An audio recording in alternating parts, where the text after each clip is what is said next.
cloud. You've got like Hey, different layers. Oh my god. Howdy. Good evening. Happy 6:40 something p.m. Welcome all. Thank you so much for coming tonight. We had a lovely event for you. For those of you that don't know me, my name is Josh Heithouse. I am the proud media director for one more month before I officially achieve UNC status and go to the great beyond in Cocoa Beach where I'm doing flight training. But yeah, welcome to our Air Force ROTC Workshop tonight. We have two incredible guest speakers from ROTC here, so they're going to talk about Air Force careers. But before we get started, we are going to talk about a few club updates, and then we'll get on the road. So first off, we wanted to highlight our most recent event, our Hurricane Hunters Aircraft Operations Center facility tour. To everyone that showed up, thank you. We had an incredible time, thanks to our wonderful secretary, Jovan Alfonso, who should be walking in here 10 minutes after I'm done giving him all this praise. But yeah, we got to see the WP-3 Orions, that some of the only Orions left flying in the world that aren't in foreign service. We got to hear from the pilots. There's an incredible photo of some of our members who are here, I think, Barry, in the cockpit. And these aircraft are over 50 years old, so it's seen quite a lot of action. So it's got hurricane kill markings instead of the normal, which was pretty cool. And afterwards, we checked out Lakeland's, what's it called? Their terminal, which is about the size of this room, and then we had an incredible lunch. And then afterwards, we saw Sun and Fun's campus while they're getting ready. There are no pictures of that because half of it was spent watching Andrew try and land a P-51 Mustang in a simulator and fail. I did successfully, just for the record. And the other half was spent looking for their F-14 Tomcat, which was a 20-minute walk away and hidden behind a fence. So with that said, keep an eye out for others. We're going to have probably a Piper factory tour coming up. Also, for those of you that are going to be here next year, they did invite us back. So if you guys want a chance to see some really cool stuff, definitely worth it. All right, and then everything else from here after, at least the next couple of slides, they're going to be mine. So thank you, Josh. Oh yeah, I forgot. With that said, I'm going to pass this over to our wonderful president, who is infinitely more charismatic and handsome than I am. Oh yeah. But he's going to talk about an incredible upcoming event, and I'll take it up after. You need to keep your eyes checked. Thank you, Josh. Appreciate it. All right, cool. Well, side note, this has nothing to do with, nothing functional, but entirely cool. Apparently we got featured in an aviation magazine. I had no idea this happened. We just opened up like LinkedIn or something, and then Jenny Showalter, who did that awesome aviation resume workshop, which is recorded on our YouTube channel. Thanks, Josh. That picture was featured. So yeah, does this make your life any better? No, you guys all look good us, but this is awesome. I just want to show y'all. All right, so tomorrow, if you're like me, you're a criminal justice major with like next to nothing on your schedule, and you have nowhere else to be, show up to the Sanford Airport because there's going to be a really cool opportunity. So I am a member of the Central Florida Business Aviation Association, the very association that Jenny Showalter is a part of, right? So if you are a member, it's $10, $25 if you're not a member, but basically 9 to 12, you get to show up, get a pretty cool behind the scenes look at how the airport works from the executive and leadership perspective, get a tour of the behind the scenes stuff. What exactly? I have no idea. They didn't specify any further, but it's a pretty cool look at how things work, and that's the rough agenda. This is the same thing you would find on the website. So if you just go online and go onto their website, they have the event registration details there, and they're going to reimburse your parking so long as you park in the hourly parking lot. If you don't, then they probably won't do that. Anyways, that's that. So I'll go back to the flyer really quick so y'all can take a picture of that just in case anybody is planning on attending, and that's that. And I suppose I might as well squeeze this announcement in now. So at some point during this presentation, I will have to dip for another meeting. I don't know when exactly I'll be back, which might means, you might see me again tonight. Just saying. Yeah, so sorry, not sorry, but I can't miss this meeting. So if that's the case, just reach out to me after. We can plan on coordinating all that stuff. But that's that. That's our attendance QR code. You know what it means. Get your phone out, give us your social security number and whatever other information that we need to run this organization. Fill that out really quickly, and then we'll be moving on with the rest of the presentation. And I'll be turning it back to Josh here in just a second. How many questions, how many questions did you put on the attendance? 3, 4, 3, okay, it's 3 of them, so it shouldn't take too long. All right, cool. I'm gonna judge when everything's done. when they put their phones down and hope that they're not scrolling on social media when they're finished. Jovan, as soon as I said the word social media, he walked in. It's perfect. Nice. Thanks, Jovan. Of course he walked in after we finished that announcement for the Noah tour. All right. Everyone good? No one got stuck on the loading page? No one stuck in the shadow realms? You guys want to give us the last 4 digits of your No, don't listen to him. credit card? No, three we on don't the back? authorize That would those be- statements. No, thank you. Josh? You guys might see a $80,000 overdraft for a 182 on there, but that's just ignore it. Why are you talking about something? $80,000 182. Okay, all right, hopefully everyone's done with that. I'm going to take over for a few more minutes. So, Sun and Fun is next week. We've talked, I think, more about it than people that come to your door to tell you about their favorite religion and car insurance do. But we just wanted to go over it again because it is next week and it's an incredible, incredible opportunity. So, if you want to hit the next slide. Sun and Fun, for those of you that don't know, is the second largest air show in the world and the largest convention in Florida, period.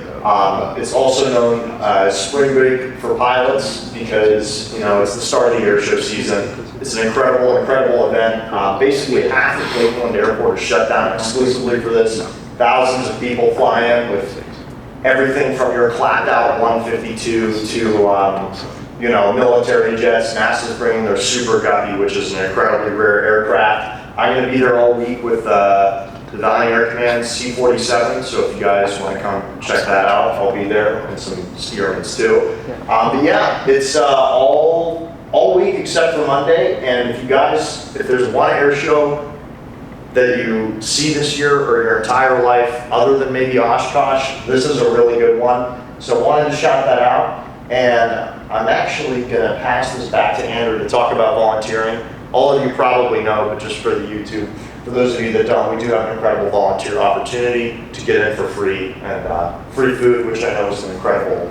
Yeah, this is just for the people in the room who haven't heard it. We've said this probably a million times for a good reason, because as you guys know, we don't charge any money, so this is our only source of money. So this is our way of doing it. This is just hammering it down. The good news is that as far as our agreement with Sun Fund, we have met that minimum requirement to get us that cash. So we're trying to staff that a little bit more because inevitably something's going to happen. Someone's car is going to blow up. Okay, I shouldn't say that, but someone's car is going to have a flat tire or something, and they're not going to show up, right? So we're trying to get a little past that minimum number. But this is all we ask. Aside from that, we don't charge dues. That's about it. So if you want to help us out, you like us, that's that. So if you have any questions, just reach out to me. It's pretty straightforward and simple. That's it. Josh, back to you. This guy's giving me more work to do later. I have to censor that. But yeah, one last picture. This is a picture from last year, if you guys weren't convinced yet. This is a long exposure shot from one of my friends that got featured on their Instagram of their night show. I always love trying to explain their night show to people because it's like hearing a 4-year-old come up with an idea for an air show. So you throw fireworks, then you have planes flying through the fireworks, but they're also shooting fireworks, and they've got LED strapped on. And then you had a bunch of explosions to it, and then 500 drones going all over the place. I won't say anything else because I don't want to spoil it. And if you guys look, that handsome black spot right there is me. So yeah, niche internet micro celebrity over here. But yeah, just wanted to show this picture because it's really cool. You guys should definitely give it a check out. There's the KC-135 that was parked right next to us. And here's the QR code for those of you that haven't signed up. If you're interested, we'll leave that up. But I think pretty much everyone here has. We don't want, there's death by PowerPoint. There's our version, which is death by QR code. So another upcoming event we wanted to talk about, it's actually this weekend at Cocoa Beach Air Show, for those of you that are interested. Pegasus Pilots is not doing anything for this, but if you guys are interested in military aviation, it's a really, really awesome event. Personally, for me, the standout is the fact that they're going to be having a B-52 perform this year. I talked to some folks at the museum who are probably 3 times older than me, and they've said that, they've only seen the B-52 fly once. They've seen it on the ground plenty of times. So if you guys want to see a really cool aircraft, that's there. Also, the Blue Angels. I know we've got Air Force people in here, don't know your thoughts on the Navy, but they're pretty awesome. And then also B-25 Panchito. I also wanted to mention, if any of you guys has way more money than you know what to do with, which, college students, of course, they are actually giving rides out of the Valley Air Command So there's another opportunity there. But awesome air show. I believe you can just show up to the beach and watch it for free. But if you guys do want to get like sandboxes, they're $30. You get a view of show center. So pretty cool opportunity there. Just wanted to highlight that. And then our last event, we don't even know. Anyway, we are planning on probably doing one more social kickoff the end of the year. Maybe a group flight still. If Andrew would spend less time on his iPad doing criminal justice work, we can figure something out, myself included. But we are looking at that, so if you guys are interested, come talk to us. It'll probably be on campus. And then I'll end with this, graduation course. I think all of us at some point are probably going to graduate. I hope so, eventually. So yeah, this is nothing set in stone yet, but we're looking at bulk ordering, 20 cords for $30. We're looking at blue and white, it's like a plane on the sky, or red and white for, a flight tag. We're looking at one of those two. If we get enough people interested, hopefully we'd be able to use club funds to purchase them and give them out to folks that are dedicated or those that have bought a t-shirt to support the club. So we haven't set anything in stone yet, but if you guys are interested, if you're planning on graduating, I hope, come talk to me, because we'd like to give these out. It's something cool to show that you've been dedicated in something else than classes on campus. I think that's pretty much it. And yeah, that's just wanted to throw that in orbit. But with that said, I'd like to pass it off to our two incredible guest speakers to talk about Air Force ROTC. Thank you all so much for coming, and I'll pass it to Andrew. All right, thank you, Josh. A round of applause for our media director. And then, gentlemen, if you would like to come on up here, we'll go ahead and get your presentation loaded. I'll make sure to turn it on as requested.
Wow.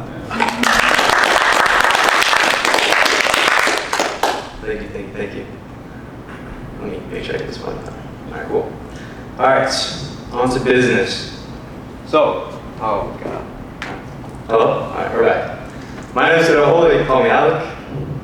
I'm here with... Mendoza, you can call me here. We don't usually use them like this.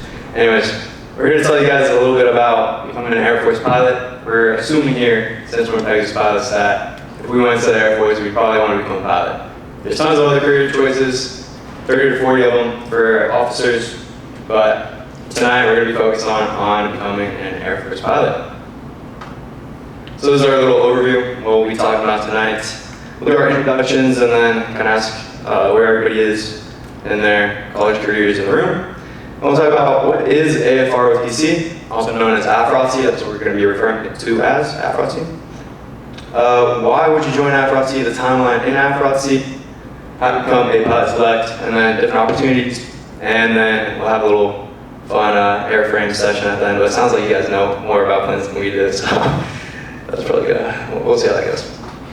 All right, as I said, my name is Alec. I am a senior here at UCF. I've been here for about 3 years. I'm about coming up on 3.5 years. My AFROTC, so Air Force Specialty Code. Again, there's a ton of different Air Force Specialty Codes, but for us pilots, it's 11X. Hometown, I'm from Windermere, Florida, so a whole 40. You're from Windermere? Yeah. Oh, heck yeah. What school do you go to? Windermere High School. I went to Olympia. Oh, okay. but close enough. 45 minutes west from here, not or 40 even, but not too far away from home. I love running, hiking, anything physical, and gym, sports. You'll see me hiking, not in Florida, but in Colorado, Utah, California, Norway even. I'm from Finland originally, so that's what I love to do. Rocket League too, that's my one game that I play with my friends. And fun fact, my dad flew the MiG-21 back in the Finnish Air Force in the 70s and the 80s. Here's a picture of me with the MiG-21 last week. I was doing my initial flight physical, as I was telling you about in Ohio, at the Wright Patterson Air Force Base. And they have the National United States Air Force Museum there as well.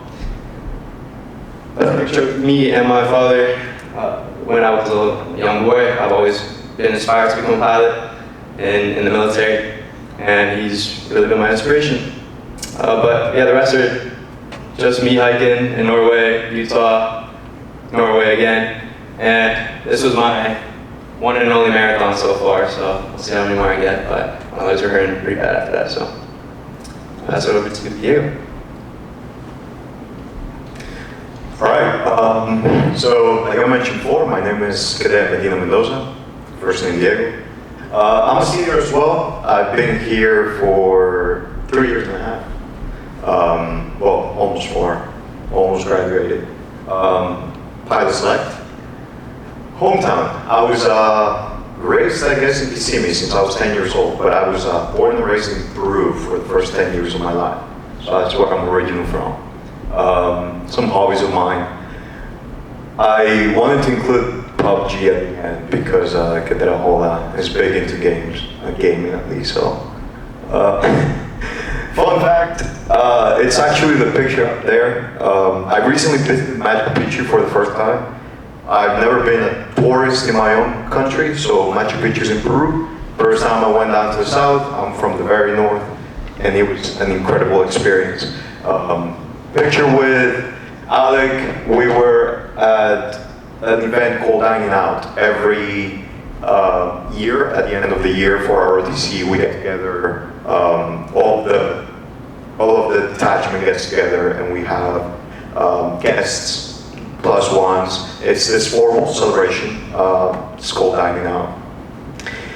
Picture at the bottom from field training. I was able to get an incentive flight in a Tucano. It was incredible. We shared the same experience, ironically, the same day as well. Picture right here in the middle, it's a group of friends, closest group of friends I have made in our ROTC, everything our ROTC. And then just a picture from IM Fields playing soccer, Flying Knights. So yeah, that's a little bit of me. All right, I just want to get a read of the room. Who in here is a freshman? Fantastic. Sophomores? Juniors? Seniors? All right, fantastic. All right, let's get into what is AFROTC. Before we talk about what is AFROTC as a program, you have to understand how the military works and the different sectors that you can go into. So, on the board we have the enlisted side and we have the officer side. In the Air Force, if you want to be a pilot, you need to be an officer. You have to be a commissioned officer, which we're looking on the right side of the board. So, when Diego and I graduate in May, and then commission the next day after graduation, so May 10th, we commission, we will be 01, second lieutenant. That's what we will be doing, or being, that's what we will be going into the Air Force. And enlisted, they do not fly. Officers fly, enlisted do not fly. At least they're not pilots. They can be in the back of the plane, doing cargo, load masters, things like that. But the important thing is that you need a bachelor's degree to become an officer. That's why we're here in college. And there's 3 commissioning sources to become an officer. So we have ROTC, which we're doing, which you do while in a public or private college. You have to join a detachment, you have to join a program. It's a 3 to 4 year program. There's officer training school, which you'll do if you already have a degree. So you're on status, you already have a degree, and that's when the idea of becoming an officer pops into your head. That's what you have to do at that point. And then, of course, we have the academy, so the United States Air Force Academy, If you decide to go to the academy, it's a mandatory 4-year process, and then of course afterwards you can become an officer. We've had a cadet who did ROTC for 1 year. His name is Tobik. We'll have a picture of him later. But he really wants to go to the academy. Got denied by the academy first try around. Came to the detachment, did a year, built his portfolio up a little bit, and then applied again, and he got it. And we visited him over last summer. Other things about enlisted and officer, good to know. 80% of the Air Force is enlisted, 20% are officers. And officers are more the managers, the leaders, and the decision makers.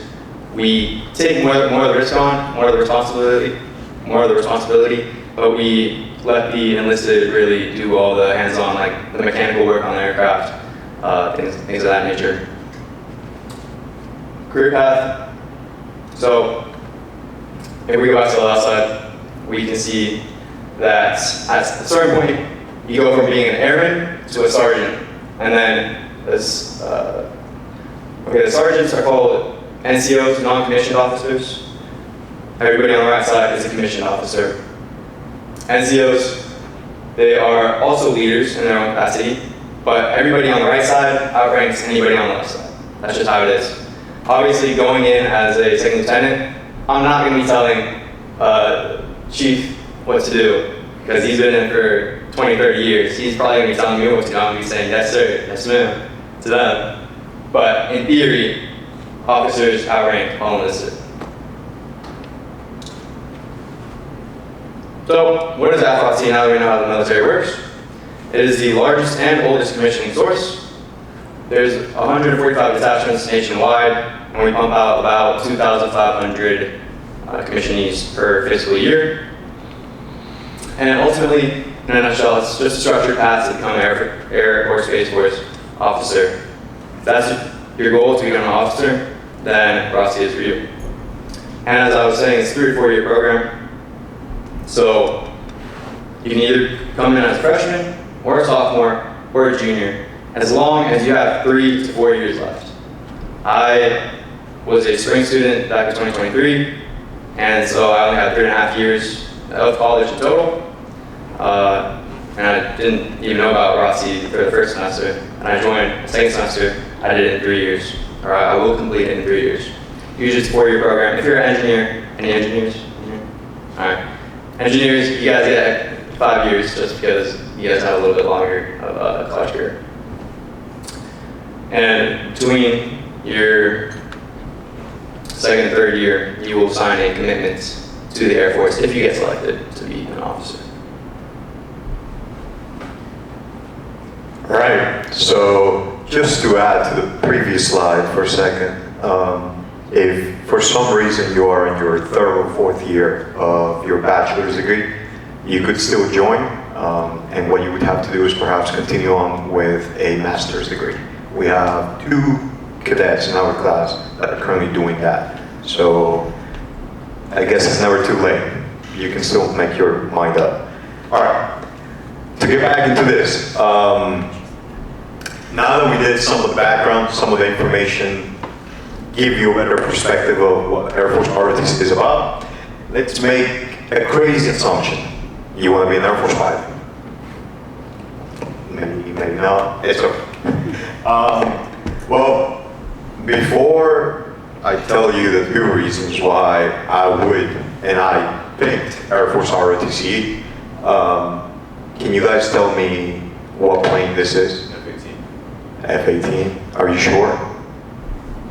What, E-18? Confident? I hope so. Now I'm doubting it because your question. It is an F-18. You got yourself a prize. So, F-18, we wanted to ask you guys if you knew what the plane was, and of course, you guys definitely know more than us, from what it seems. Go Navy, we wouldn't be the Air Force if we wouldn't be making fun of, the Navy or any other branches. But before thinking of the Air Force personally, I also considered the Navy. I had no idea I wanted to fly. I just kind of was riding the wave. I just knew I wanted to serve in the military.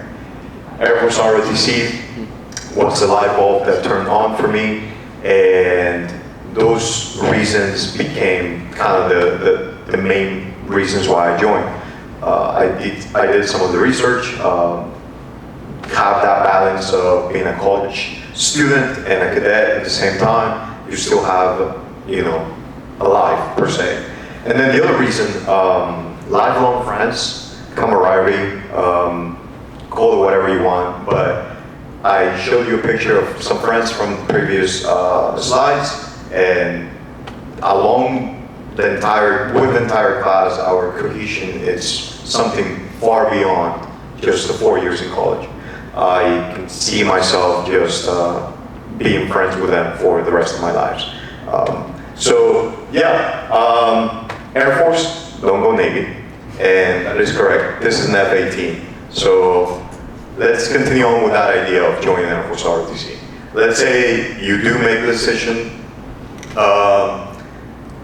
You have 3 different types of scholarships. So money is important. You need to pay for college. First, case scenario, you're in high school still. You're a junior, you're a senior. You make your decision, make your mindset. You have in high school scholarships. There's 3 different types. They cover from 100% of all tuition and books for 3 to 4 years, or 75%, it depends on your stats.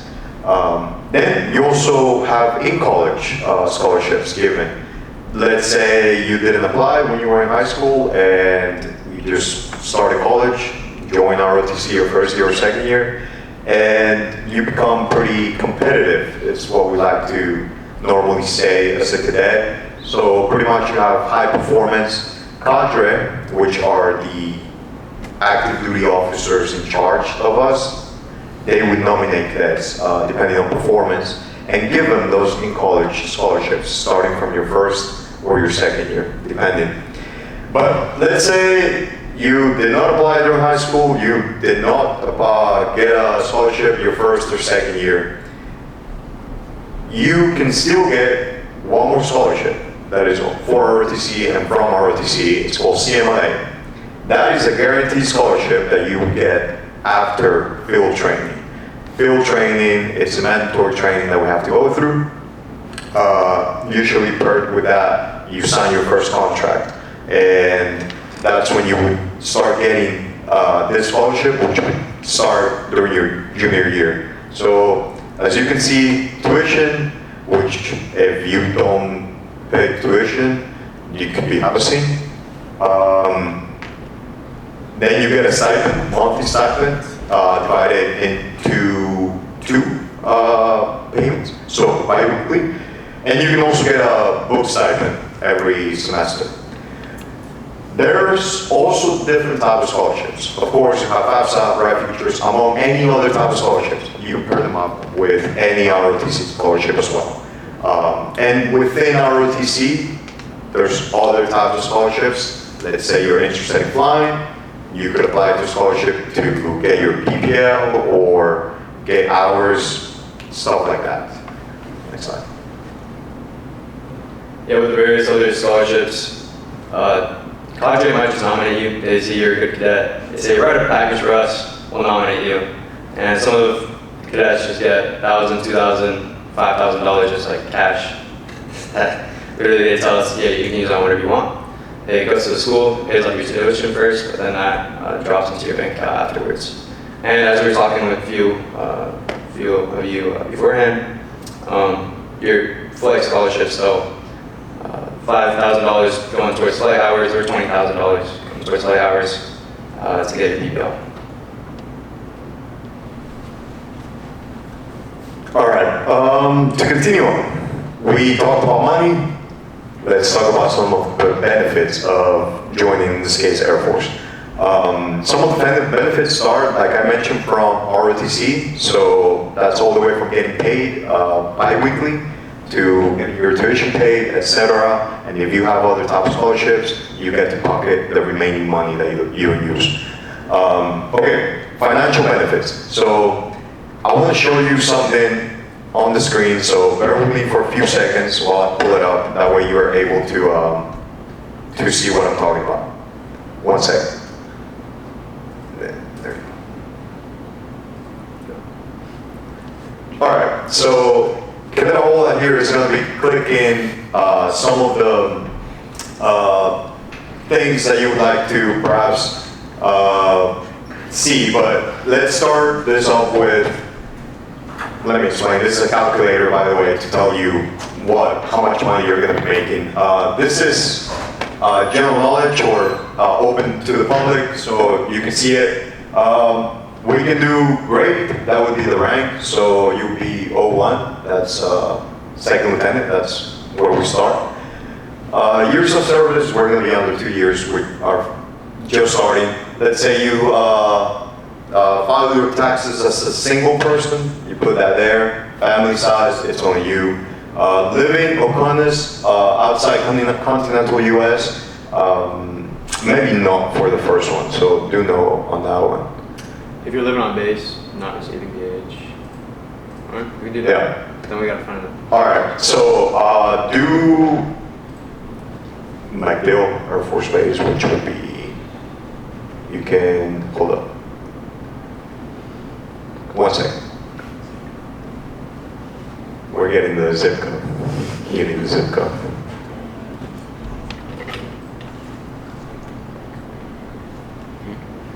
You guys ready for this? It's,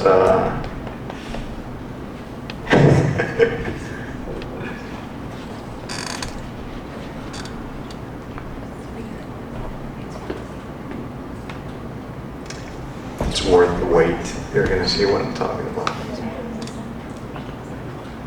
Oh, it's here.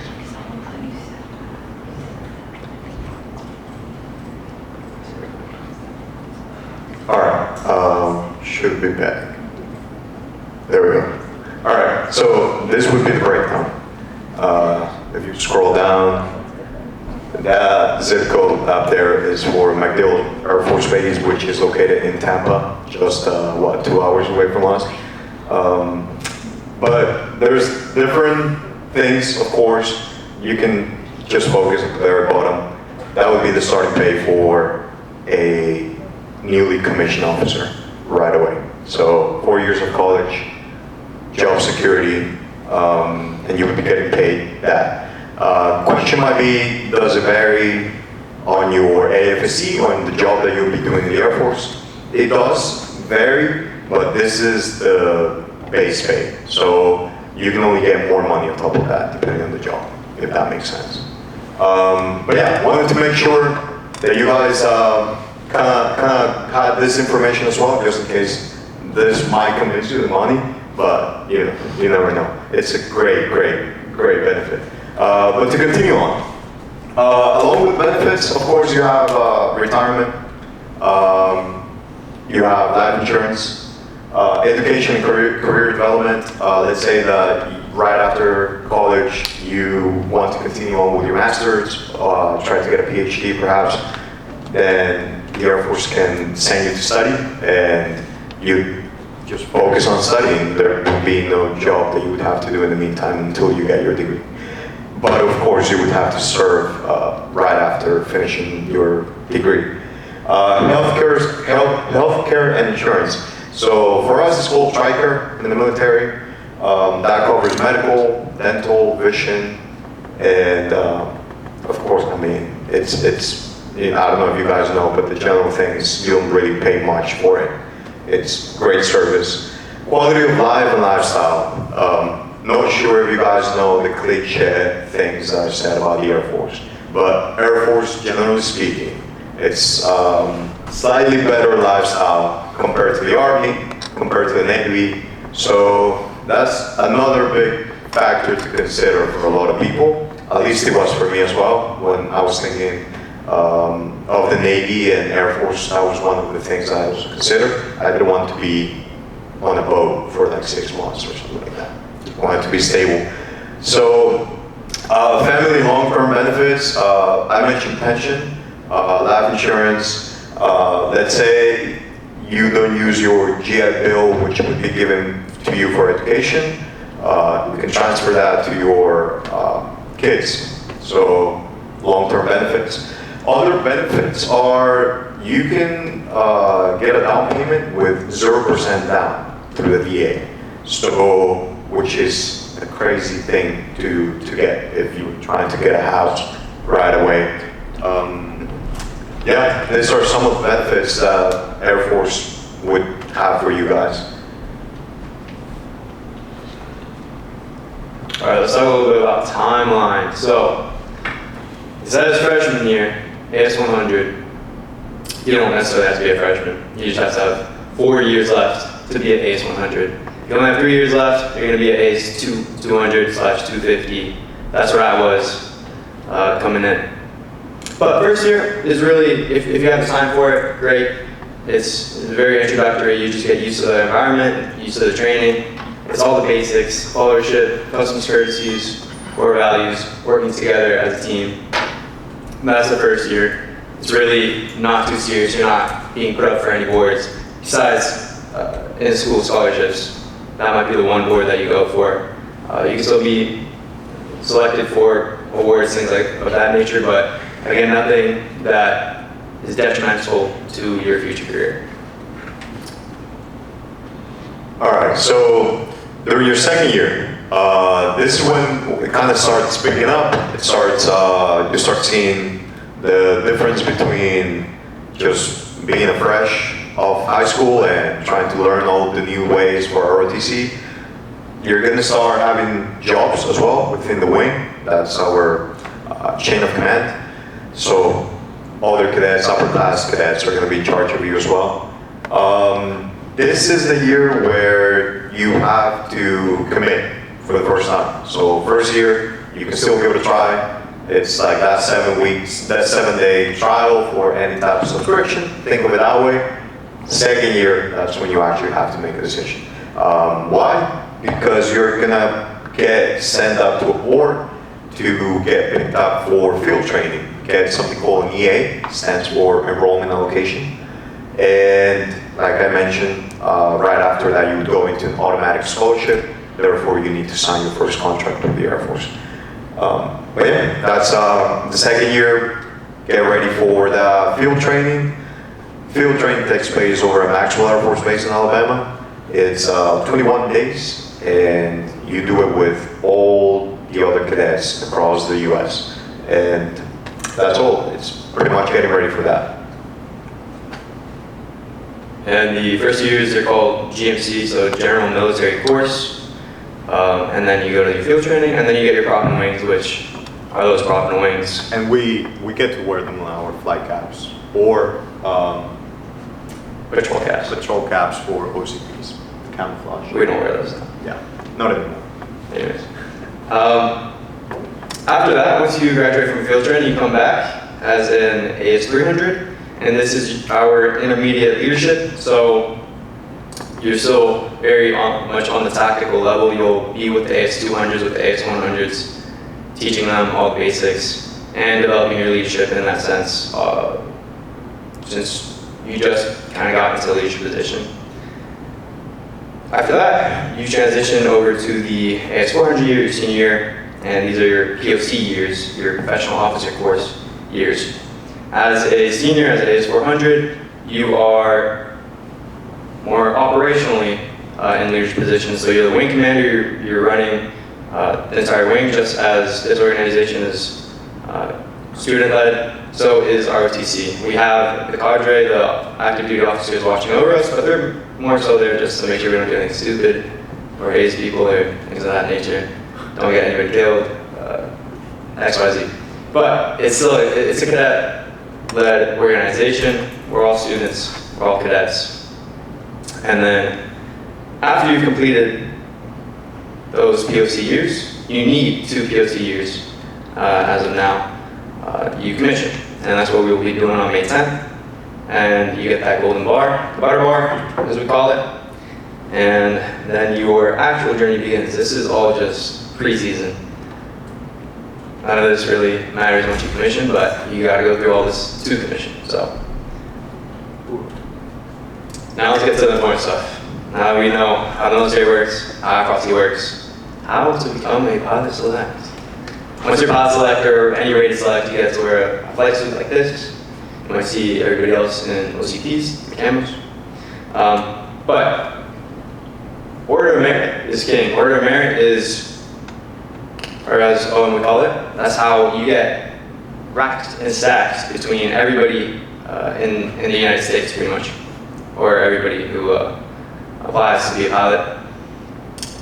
In the military, you will always be racked and stacked within your organization and overall as a whole nationally.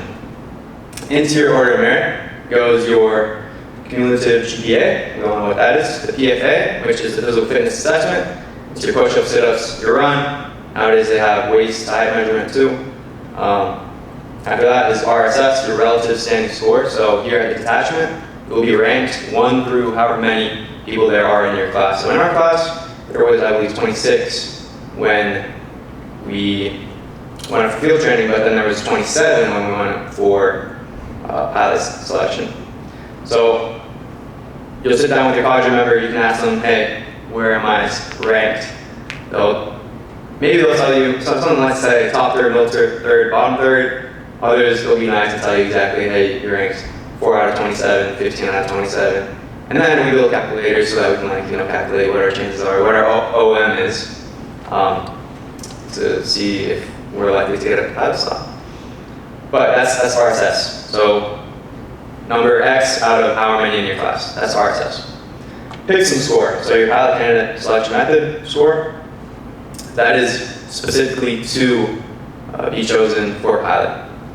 And that includes your AFROTC pilot section. AFROTC is the SAT version that the Air Force kind of pushes out. Everybody has to take Air Force Officer Qualification Test, is what it stands for. It's just like SAT, you sit in a room and it's 3-4 hours of just tests. You're allowed to wear comfortable clothes up, you don't have to look professional or anything. And after that, TBAS, so that's the basic aviation skills. That's more so hands-on testing. The AFROTC is more brains. This one is more coordination, skills of basic aviation. Those two will spit out a PICSM score, but if you have flight hours, they count as a bonus. So the highest PICSM score you get is a 99, and that's the same thing for Order of Merit is a 99. It's a percentile score. The highest you can get for PICSM is 99. Rarely have we ever seen anybody get a 99 PICSM. I actually don't know anybody who's got a 99 PICSM without flight hours. Instead, it's a bonus, but you have to absolutely kill TBAS in order to get a 99 PICSM. So there's different barriers or amounts of flight hours that help different amounts. So 5 flight hours might give you a few bonus points. 10. Thanks for having us. Thanks. 7 flight hours will give you more bonus points. 21 will give you even more, and 41 hours is the max for bonus points. If you don't like your PICSM score the first time it comes out, you can just add more flight hours up until 41. If you don't get to 99 PICSM by doing that, then you're going to have to redo the AFROTC pilot section or the TBAS. And most importantly, and this one sucks because it's really out of our control, is you have to be medically qualified. There's a lot of medical mishap and just depression. Honestly, when it comes down to it, it's people get kicked out for it all the time, and if you have something in your past, it's unfortunate. But you must be medically qualified, and you'll do that before you go to field training. And you might be medically qualified for the Air Force, but you might not be medically qualified for pilot. But let's continue. Once you are selected, so we have been selected, you get to know what base you're going to. There are 4 bases, training bases that you will first go to, and after you've completed training at those bases, you might go wherever, truly. The bases are as follows. We got Columbus Air Force Base in Mississippi. We got a good amount of people going to Columbus. We have Laughlin Air Force Base in Texas. Only a few are going to Laughlin. Vance Air Force Base in Oklahoma. And Shepherd Air Force Base in Texas.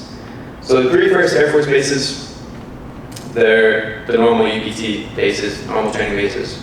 But Shepherd is NJET. NJET meaning Euro-NATO Joint Jet Pilot Training. So if you specifically want to go fighter pilots or bomber, if you want to be a fighter or a bomber pilot, NJET is where you want to go.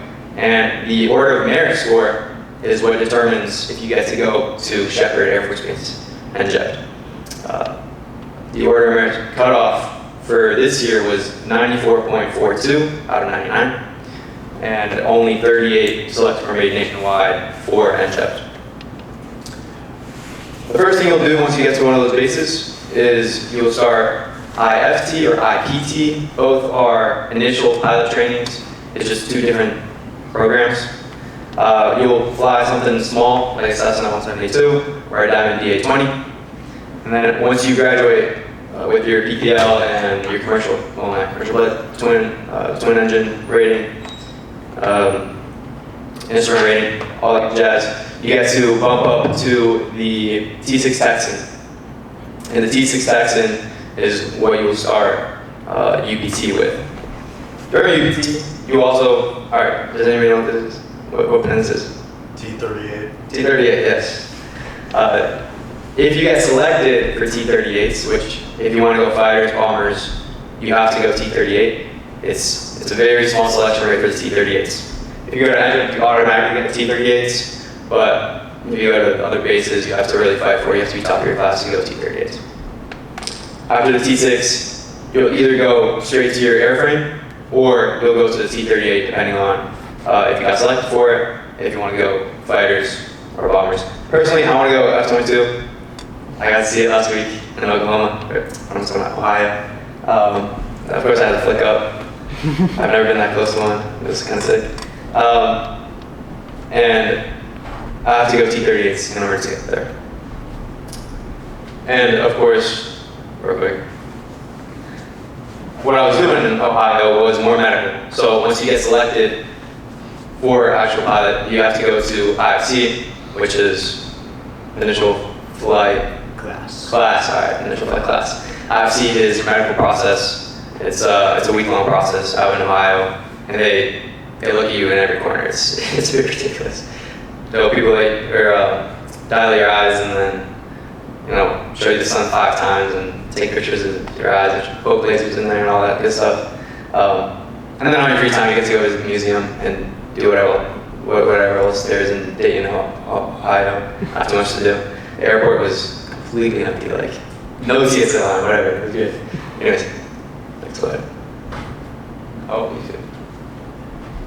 Go ahead. All right, so opportunities. UCF schools specifically, these are just some pictures from there. So UCF, United States Air Force Academy, over in Colorado Springs, Colorado. Alec and I, along 3 other cadets were picked last summer to do different programs over at the Academy. I got picked for Air Force combatives, pretty much a week-long, 5-day-long course that teaches you self-defense, some BJJ, stuff like that. And Alec got picked for combat survival training. Yeah, he was there a little bit longer than me, but opportunities like this offered throughout your careers. Along that, you also have just different things, such as going back to Maxwell Air Force Base, where you had previously been there for field training. You can go back during your junior year as a instructor as well. So opportunities like that would be great. So, as I was talking about the one guy who was in ROTC for a year and then dipped on us. This is him. His name was Toby. When we flicked up with him, we met up with him. The Air Force Academy is a different beast. I mean, it's like a luxurious prison, pretty much. I mean, you're not allowed to leave unless you're like a junior and a senior, and you get like a few weekends out of the month to go. It's always changing too. Junior seniors are only allowed to have cars. Like freshmen have to ask the other people to borrow their cars. And you have to walk like probably a mile to get to the car. But yeah, I did combat survival training. I've been keeping up with the news in Iran. There was the F-15 weapons systems officer that was shot. The entire F-15 went down, but the pilot was rescued. The weapons systems officer was evading the Iranian forces for 36 hours. And so that was like a primer for the SEER school, combat survival training. And then on our free time, since we weren't in the mountains enough, we went hiked Pikes Peak, which is 14,115 feet. And the headache was crazy because I'm from Florida and we don't go to that altitude really. But yeah, you get to do so many amazing opportunities in ROTC, and they send you to these schools. You have to apply to these schools, of course. You have to write up why you want to go and why you should be selected. But there's also a lot of things that we do which you don't have to write up. So detachment-wide, we do a lot of things. I don't know if you guys remember last semester, there was a C-17 that flew over one of the football games. I was riding in that C-17. I didn't see a thing. I mean, there's like one window, but it was sick. And people were, filming, and then my friend sent that to me. We have Saturday displays like a lot of the time. Our alumni come back with whatever aircraft they're flying at the time and pull up to MCO. And they're like, hey, come check me out and check out this plane. And we do. It's cool. For example, at 15, well, that's not an alumni, but it's just someone's dad was at Patrick, and he invited us to go out, so a few of us got to go out and see a test pilot doing his work. And then he did a full afterburner, no limit takeoff, so it was good. 2 weeks ago, we went to Washington, D.C. as a senior class, as a senior trip. That's just at Embry-Riddle. This picture right here. This was when I wanted to go special warfare. I don't know what I was thinking. So it's that. This was, again, Diego and I at field training. We got chosen for incentive rides, so we got to be in the backseat of a Tucano. Almost threw up, held it in. We're good to go. Diego and I, as juniors, our first semester, this was our very first leadership position. We were flight commander and deputy for Foxtrot Fuego flight. That's the orange shirts, Fuego Fire. Alright. And we always have IM teams where we're a tight-knit group, so that's also a good way to mingle with the different aged cadets, the juniors, seniors, freshmen, sophomore. So, all right, we're gonna talk a little bit about airframes here.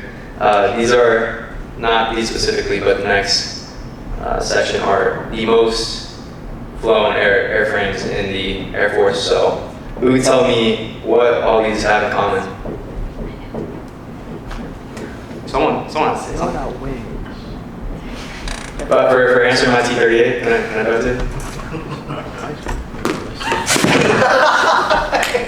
I don't know what that like. All right, my fault. They're fighters? Yes. All right, good job. They're fighters. All right, who can name all of them? I already No, answered. you already got one. Sorry. Or at least one. All right, someone take try. Someone take it. Come on, guys, we're in pilot club. Go, give it a try. Yeah, I also All right, go ahead. there's 3 F-15s, right? Right, we got what are the variants? E, there's the E, the EX, the C, I think. I can't recognize them, but I'm just ratting them off the top of the head. Yeah, no, okay, well, yes, you're right. I'll say they're organized in some type of, like these store together, the middle store together, and the top store together, based off of their roles, so that helps you out. Is the top right one the F-35A? Correct. The Air Force only has the A variant, so B and C are Navy and Marines because they have different capabilities. But yes, you're correct, F-35A. What about top left? The middle one is top ones are. Big Thunderbirds. That's F-16. Alright, big. And then we had the 3 F-15 variants. Which one do you think is which? Just use context clues as to what do they do. What's the F-15C built for versus the E and the EX? If you know, No, okay. Is the E variant for electronic warfare specific? Or is No. that different? The E and the EX are the striking package. So the E, which is here middle left, and the EX here, they are specifically meant for just dropping armament on warheads, as they say. And the EX is just a newer version of the E, and it can carry like, I forget what the percentage is, but like a lot more, maybe like 20% more armament. And then at the bottom, I'm gonna be really disappointed if y'all don't get this one, please. F-22. Thank you. All right, and then what was the top left? 16. I said, who's that? All right. Shoot. But everybody who answered, congrats.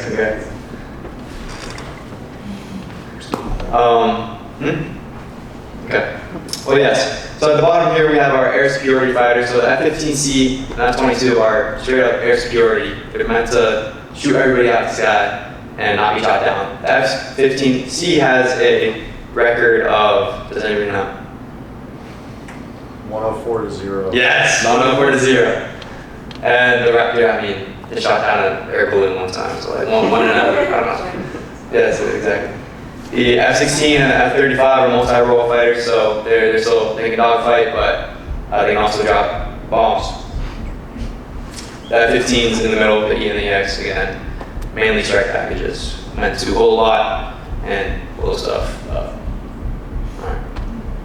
Talking about blowing up stuff up. F-25. All right, so to continue on with the questions, can you guys name those up there? All right, somebody that hasn't said anything. Alex, what plane is that? The B2, and then, yeah. Which one's the B2? Top right? Okay. One more? B-52, bottom right. Which one? Bottom right. Okay. B-1 Lancer. Okay. One more. We have a special one, if you guess. The one missing. B-21 Raider. Okay, for those that haven't gotten the prize. Yes, correct, all of you. So, B-21, the one at the bottom left, it's the one that they're gonna mass produce. It's been showcased, but it hasn't been flown yet, as in like for pilots. So they're still testing it and producing it. And who knows, that might actually take over the B2, not necessarily on performance or stealth, but in numbers, because that's the main thing that they're trying to focus on, mass producing, especially because they're trying to make it cheaper and their parts are going to be able to be updated on like the B2, that if it breaks, it pretty much has to get fixed. So not too many parts are replaceable. But yeah, bombers, if you ask me, this is what I would like to do, but it is one of the hardest one to get. So we'll see. As long as I fly, I think we should be fine. But next. Who knows what's special about the B-21? How's it different? Well, I mean, it's different in a lot of ways. But what is it the very first of? Not the very first of, but what is it? What generation? It's a number. It's a sixth generation aircraft, which, okay. Fifth generation is our stealth generation, so not being able to be seen by radar. And now that's even sixth generation, so a little bit more stealthier, and as Diego was talking about mass production and being able to change modules. Also, I forgot what program it is, but like being able to control drones behind you, which might be a future thing. Does anybody know the nickname of the B-52? The Buff? Alright, we won't say what that stands for. Anyways, who knows what these are? It's the 737 MAX, right? It's a I'm in German. Close. one of less Cessna 152, or is it 70? It goes about the speed of the Cessna. Piper, bro. Yeah, that's lower. Not the. All right. Well, these are our close air support aircraft, and A-10 Warthog C-130. thank you. What's- AC-130J. You can see the. Alright. Over there. Close air support mission is what saves lives on the ground, keeps everyone away from our friendly forces. So, I mean, that was a little bit shorter, but. Alright, well, here's some more. All right. We still have prizes. If you haven't, name one of them. Just take a wild guess. But If anybody can name all 4 of these, we'll give you a big prize. if you could tell me what's the relation between all of these ones, Air refuelers. Thank you. maybe. Not hard, not. All right. So these are all cargo. Name a few of them if you know them. C-17. Okay. Which one? The bottom right. No, the bottom left. Yes. Which one is bottom right? That one. It's C as well. Of course, cargo. I gave you that one. Yeah. It's a C5. It's a globe master. So, fun fact about that one, you can fit an entire helicopter inside of it. Of course, you have to dismantle it, but yeah. Up there, you arrive with the refuelers, yeah, but we're trying to make it as cargo. But yeah, that is a KC-135.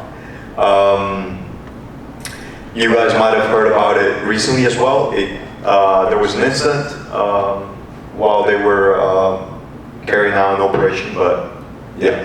And then last one, if any of you know, I don't know. I forgot. That's it. Next. All right. Here are some numbers, just so you have a perspective. We're coming towards the end. Up there, you have the actual number of units that you have per aircraft or for each aircraft. And then here, it just tells you all the different types of aircraft for the same, all the different types of models for the same aircraft. So, one thing I mentioned before, bombers is really hard to get. Up there, 140 units, that makes up to almost 3% of the entire Air Force aircraft units. So it is very, very, very hard to get. A little fun fact about B-52, there has been more astronauts going to space than B-52 pilots. It's not by a crazy number. I think it's 40 or 50 people difference, but that is a wild thing to actually think of as well. But yeah, do you have any more input on this? This is just some numbers we want to show you. Next. All right, so in summary, today we cover what is Air Force ROTC, why join if you're interested, the timeline. So all 4 years, 3 years, 5 years if you're in the STEM degree, how to become a pilot select, the opportunities given inside Air Force ROTC, and we just went over some pictures of the airframes. If you guys want to check us out, see what we do on a daily basis, weekly, our training, just in general, anything that we do is posted on Instagram. So if you scan the QR code, you can take a look at that. Other than that, do you have any questions? Why not go to, how long is officer training school? Like, say you have your degree already and you went, what's the difference between doing that or like getting a master's because you wanted to stay and do it through college? Okay, so OTS, 8 week. It is the hardest path to get into. You're gonna need some letter of recommendations, among other stuff, specific requirements to that. And of course, like you mentioned, you do need to have a bachelor's already. From just some research that I've done, I know that it helps you if you have more than a bachelor's. So if you have a master's, that's definitely going to have a pull on you getting picked to go to OTS.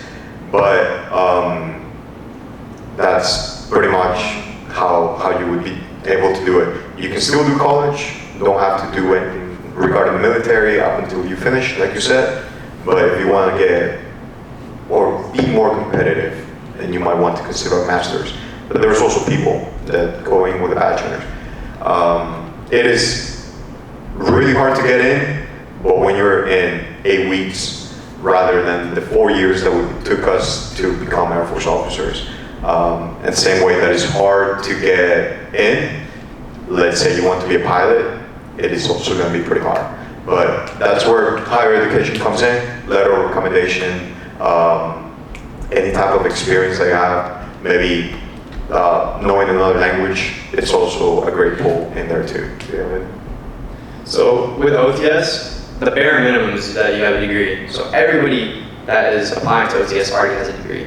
Last week in Ohio, when I was doing my flight physical, there was a lady who was selected through OTS. She was a little bit older, she was a little bit wiser. She had definitely a better resume than I do.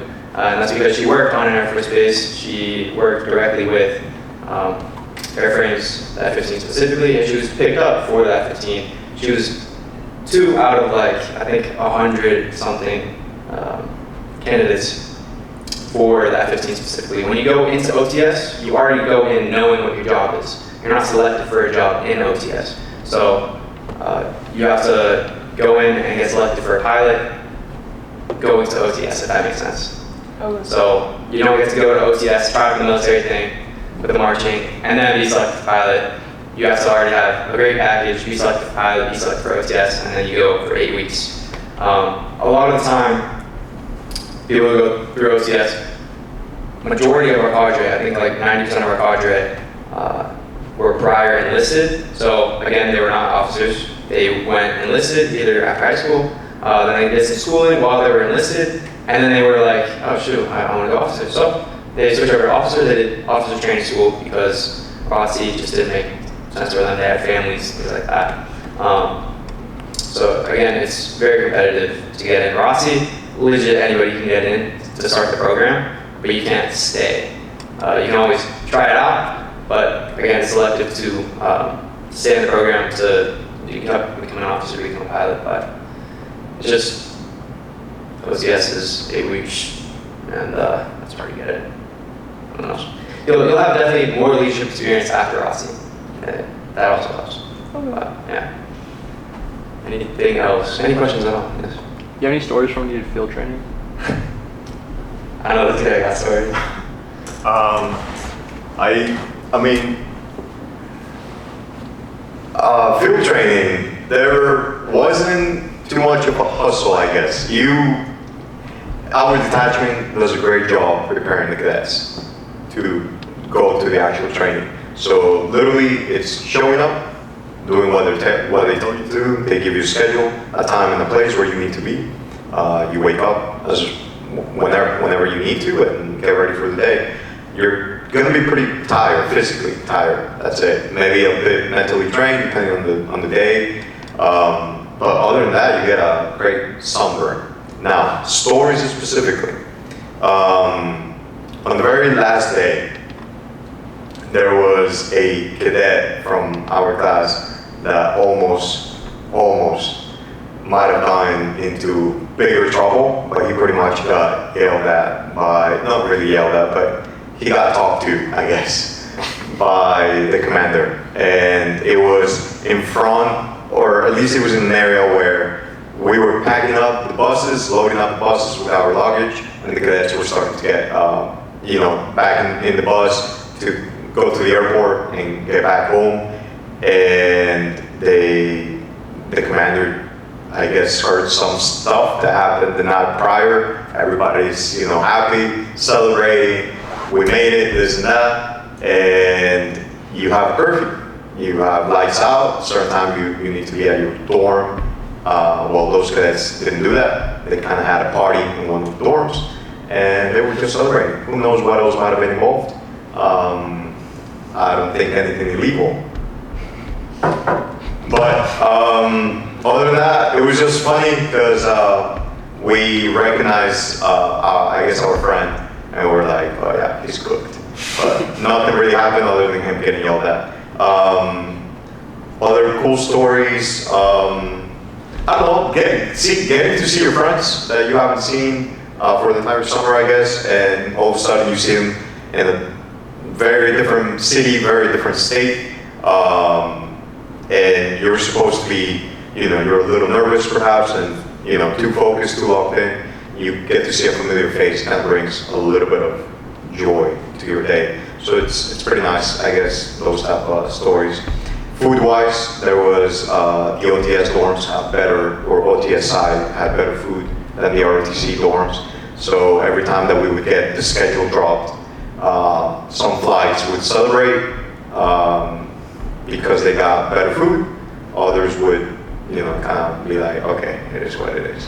But it's a great experience after all. It was great, I guess, personally, due to the fact that I did feel that I was over-prepared.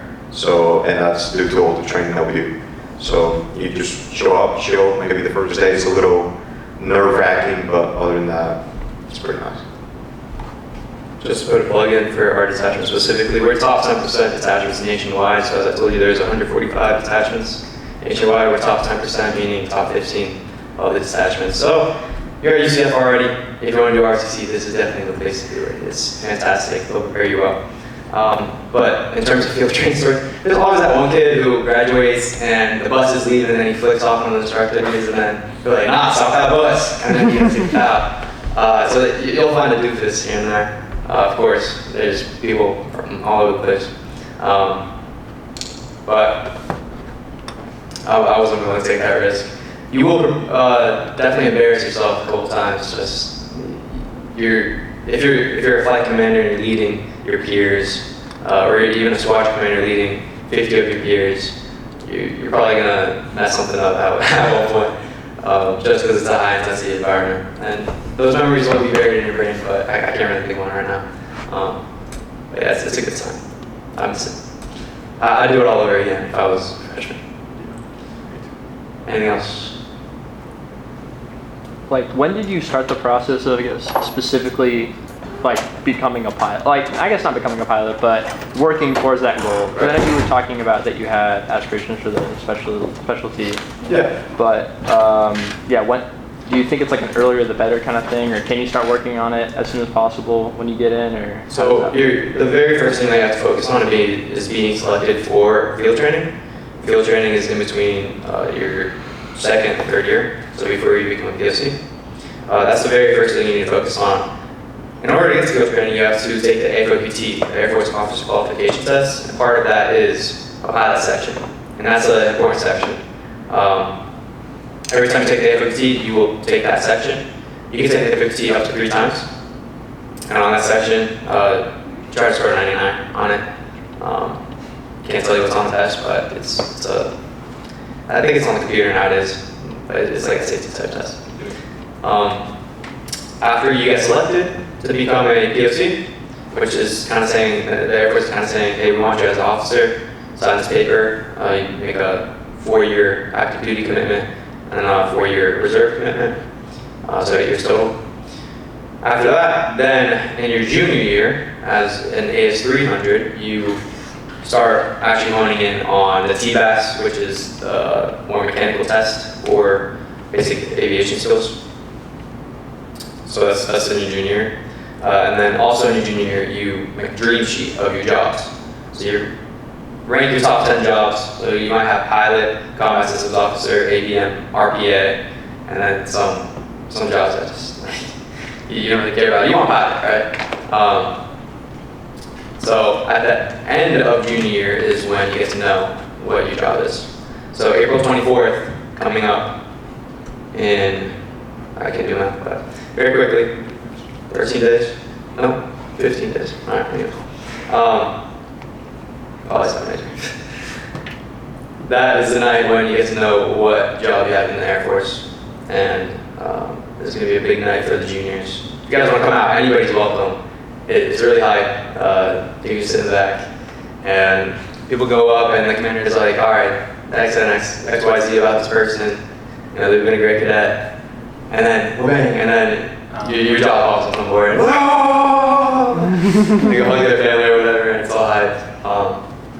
But to answer your question specifically, be selected for field training first. Once you come back as a junior, that's when you're really going in on pilot or what job you want. That's kind of the time frame where you have to know what you want. So you have up to 2 years to kind of decide and fiddle with it. Okay, 2, 1, is that where they tell you what plane you'll be flying? No, you get to know that. You get the job. That's when you get the job. Okay. So like we have no idea where we're gonna go fly. Okay. That's a very much up to your performance at pilot training. Mm-hmm. So we have about 2 years of pilot training, and that second portion of pilot training, when you're flying the T6 and then hopefully the T38, that's when you're really being graded on every single flight, everything that you do, and that's depending on how well you do against your class. You get racked and stacked. As I was saying, everybody in the military, you're always getting racked and stacked, so you won't want to be towards the top. That's how you get selected to fly a certain airframe. And that airframe has to be open. So like for me, I want to go out 22s. If by super unlucky chances, that 22 squadrons are all full, there's no F-22s to give out, then what do you do? I can't get F-22. It doesn't matter how well I perform, they're not gonna, we can't give you anything. So in that case, I'd have to do something else. Anything to Did you have another part? No. Well, it was gonna be if they tell you the like airplane there. I was gonna see if you knew of anyone that got like the B2 or something crazy that along those lines. No, yeah, for sure not. But I'll let you know if you get to B2. No. Does any like prior experience help? Like if I already had my PPL or instrument rating, does that like the pilot training that you have to do as an ROTC, does that like exempt it? Yeah, so being selected for a pilot candidate, yes, it helps you out with the bonus hours. So as I was talking for the Pixie score, which is the AFROTC, plus the TBAS, plus flight hours, right? Flight hours are a bonus, but it'll definitely help you out if you have more than 41 hours. That's the max. It'll give you a bunch of bonus points, like 20 bonus points on out of 99. You already get 20. It's kind of broken. But in terms of when you get to your base, if you already have a PPL, you get to skip the first portion of training, and you go straight into the T6, which is a little scary. My flight school sent me on a solo cross country without an emergency procedure, so I didn't decide to pursue a PPL with them because I'm not skipping any Air Force training. But yeah, anyways, does that answer your question? Yeah. All right, that's it. Anything to add? No. Okay. So to go off of this question, let's say I'm a CF double I, 600 hours. That doesn't help me? Well, I mean, that'll help you once you go fly for the Air Force and you absolutely smack everybody else out the sky. But like to get into it to increase my chances of getting in as a pilot doesn't go up? Like he's not exempted from the TBAS or anything. And I guess like the certification doesn't make a difference. It's just the 41 hours. the only is 41 hours. That's it. Sorry. It's unfortunate. However, well, yeah, it's the detachment has very little to do with whether or not you get selected for anything. Because again, order of merit is king. Order of merit, that's all that matters. With your order of merit, you're getting ranked up against everybody nationally when it comes to either field training or pilot selection.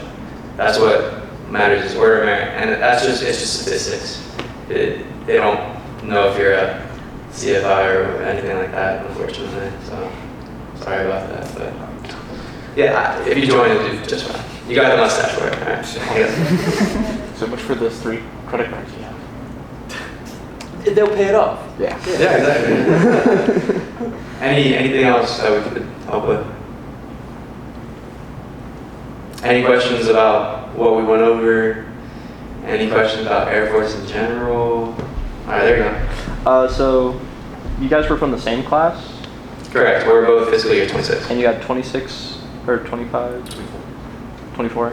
And then two, only two, or was there more pilots that got selected? We have 10 or 11. Huh?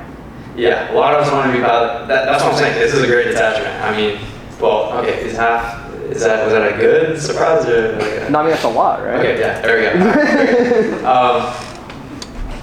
So in the Air Force, 80% are enlisted, 20% officers, only 3% are pilots. So it's pretty much the rest of, it's 97% kind of supporting the 3%, right? And yeah, half of us got selected for pilot. Everybody who wanted pilot got selected for pilot. Everybody else wanted some other job because not everybody wants to fly, and that's cool too. So then, Yeah. when you say top 10%, you're talking about general detachment, but when it comes to like your merit, you were talking about that whole national thing. Do you guys notice like kind of like a cutoff for pilots, or kind of like a consideration number? It's like this is the bare minimum, and then compared to your class, do you see people, how do they rank to that as well?